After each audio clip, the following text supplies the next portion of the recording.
창세기 48장. 얼마 후 요셉은 아버지가 매우 편찮으시다는 이야기를 들었습니다. 그래서 요셉은 두 아들 므낫세와 에브라임을 데리고 아버지께로 갔습니다. 요셉이 오자 누군가가 이스라엘이라고도 부르는 야곱에게 당신의 아들 요셉이 당신을 보러 왔습니다 하고 말해 주었습니다. 야곱은 몸이 너무 약해져서 가까스로 침대에 앉을 수 있었습니다. 야곱이 요셉에게 말했습니다. 전능하신 하나님께서 가나안 땅 루스에서 나에게 나타나셨다. 하나님께서는 그곳에서 나에게 복을 주셨다. 하나님께서 나에게 말씀하셨다. 내가 너에게 많은 자손을 주고 많은 백성의 아버지로 삼아주겠다. 네 자손에게 이 땅을 영원히 주겠다. 네 두 아들은 내가 오기 전에 이곳 이집트에서 태어났지만 이제부터 그 애들은 내 아들이다. 에브라임과 므낫세는 르우벤이나 시므온과 마찬가지로 내 아들이 될 것이다. 너에게 다른 자녀가 생긴다면 그 애들은 네 자식이 될 것이다.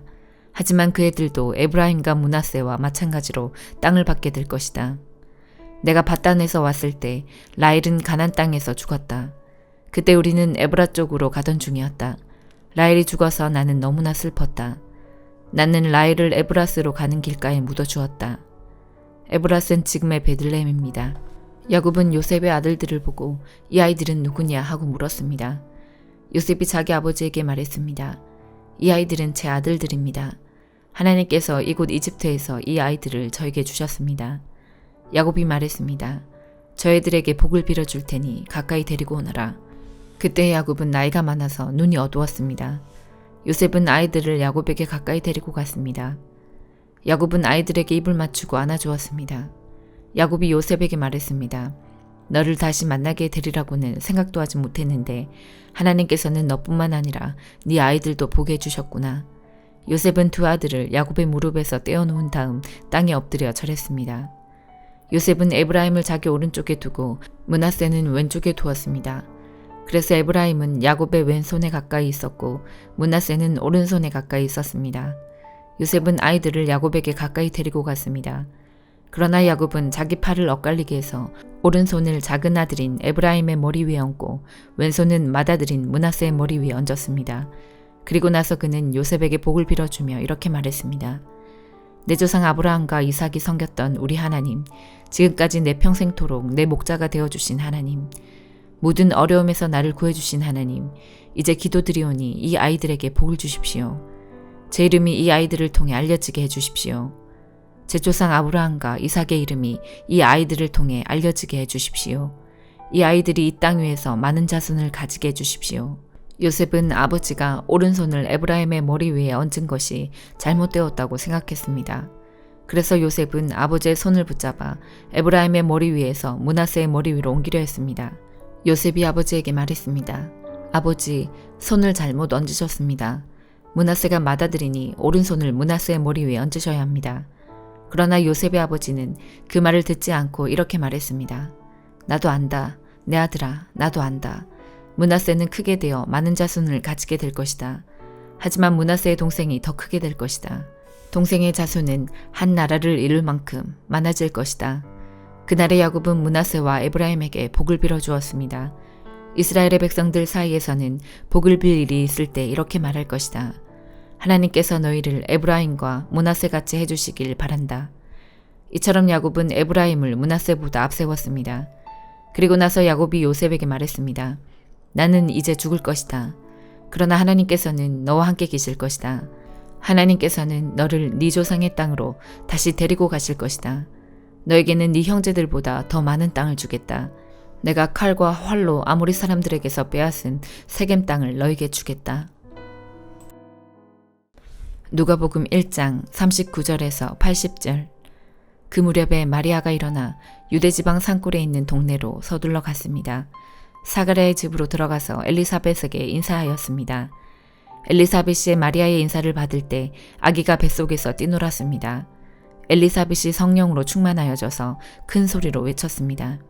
당신은 여인들 중에서 가장 복받은 자입니다. 당신의 뱃속에 있는 열매가 복됩니다. 내 주님의 어머니께서 내게 오시다니 무슨 일입니까? 보소서, 당신이 인사하는 소리가 내 귀에 들릴 때에 내 뱃속의 아이가 기뻐서 뛰어놀았습니다. 주님께서 말씀하신 것이 이루어질 것을 믿은 자는 복이 있습니다. 마리아가 말하였습니다. 내 영혼이 주님을 찬양합니다. 내 영혼이 나의 구주 하나님을 기뻐합니다. 그것은 주님께서 이 여종의 비천함을 돌보셨기 때문입니다. 이제부터는 모든 세대가 나를 복되다 할 것입니다.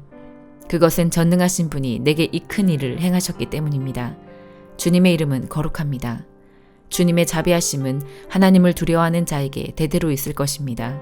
주님은 강한 팔로 권능을 행하시고 마음이 교만한 자를 흩으셨습니다. 하나님은 왕들을 왕조로부터 끌어내리시고 낮고 천한 사람들을 높이셨습니다. 굶주린 사람들을 좋은 것으로 채우시고 부자를 빈손으로 돌려보내셨습니다.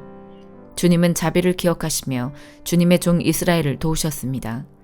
우리 조상들에게 말씀하신 대로 아브라함과 그 자손들을 영원히 도우실 것입니다. 마리아는 엘리사벳과 함께 석 달쯤 있다가 집으로 돌아갔습니다. 해산할 날이 이르러 엘리사벳은 아들을 낳았습니다. 이웃 사람들과 친척들은 주께서 엘리사벳에게 큰 은혜를 베푸신 것을 듣고 함께 기뻐하였습니다. 이 사람들은 아이가 태어난 지 8일째 되는 날에 아이에게 할례를 하려고 왔습니다. 이들은 아버지의 이름을 따서 아이의 이름을 사가랴라고 지으려고 하였습니다. 그러자 아기의 어머니가 말했습니다. 안 됩니다. 요한이라고 지어야 합니다. 사람들이 엘리사벳에게 말했습니다. 하지만 당신 가문 중에 그런 이름을 가진 사람은 하나도 없어요. 사람들은 아버지인 사가랴에게 손짓을 하여 아이의 이름을 무엇이라고 짓기 원하는지 물었습니다. 그러자 사가랴는 쓸 것을 달라고 하여 아기 이름은 요한이라고 썼습니다. 이를 본 사람들이 모두 이상히 여겼습니다. 그 즉시 사가랴의 입이 열리고 혀가 풀려 하나님을 찬양하였습니다. 주변에 있는 사람들이 모두 두려워하였고 이 모든 이야기는 유대 온 산골에 전해졌습니다. 이 이야기를 들은 사람은 모두 이 사실을 마음에 새기며 이 아이가 장차 어떤 인물이 될까 하고 말했습니다. 그것은 주님의 손이 아이와 함께 하셨기 때문입니다. 요한의 아버지 사가랴가 성령으로 충만하여 예언하였습니다. 주 이스라엘의 하나님은 찬양을 받으실 분이시다. 주께서 백성들을 돌보시며 구원을 베푸셨다. 하나님의 종 다윗의 집에서 우리를 위한 구원의 뿔을 드셨다. 옛날 거룩한 예언자 입으로 말씀하셨다. 우리를 원수에게서 구원하시고 우리를 미워하는 모든 사람의 손에서 건져내셨다.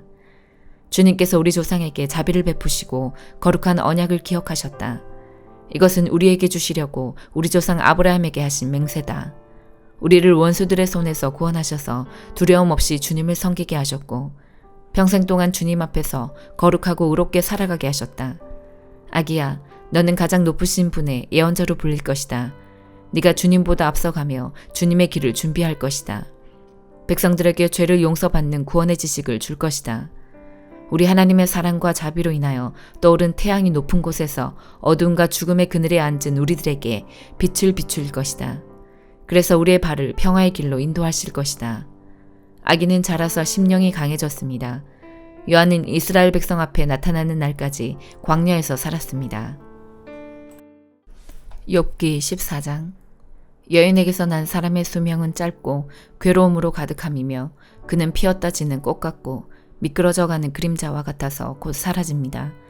그런데도 당신은 그런 사람을 눈으로 살피시고 심판을 하시겠다고 하십니다. 누가 더러운 것에서 깨끗한 것을 찾아낼 수 있겠습니까? 아무도 없습니다. 당신이 사람의 날수와 달수를 정하셨기 때문에 사람은 정해주신 그 선을 넘어가지 못합니다. 제발 사람을 내버려 두셔서 품꾼처럼 하루를 마칠 수 있게 해주십시오. 적어도 나무는 소망이 있습니다. 그것은 찍히더라도 다시 움이 돋고 그 연한 가지들이 계속 나기 때문입니다. 비록 그 뿌리가 땅속에서 늙고 그 그루터기가 땅에서 죽는다 해도 물 기운만 있으면 새 나무처럼 다시 싹을 냅니다. 그렇지만 사람은 마지막 호흡이 끊어지면 시체로 드러눕지요. 바닷물이 증발하여 사라지듯 강물이 말라 없어지듯 사람이 드러누우면 다시 일어나지 못하고 하늘이 없어질 때까지 깨어나지도 못합니다. 제발 주님, 당신의 진노가 지나갈 때까지 나를 무덤에 숨겨주시고 때를 정해두셨다가 그때가 되면 저를 기억해 주십시오. 사람이 죽더라도 다시 살아날 수 있습니까? 만약 그렇다면 다시 살아날 때까지 아무리 어려워도 기다리겠습니다. 당신이 저를 부르신다면 제가 대답하겠습니다. 당신께서는 당신의 손으로 만드신 저를 보시고 불쌍히 여기실 것입니다. 당신은 저의 걸음걸이를 세셔도 저의 죄를 뒤쫓지 않으시고 저의 허물을 주머니에 넣고 묶어서 제 잘못을 덮어주십니다.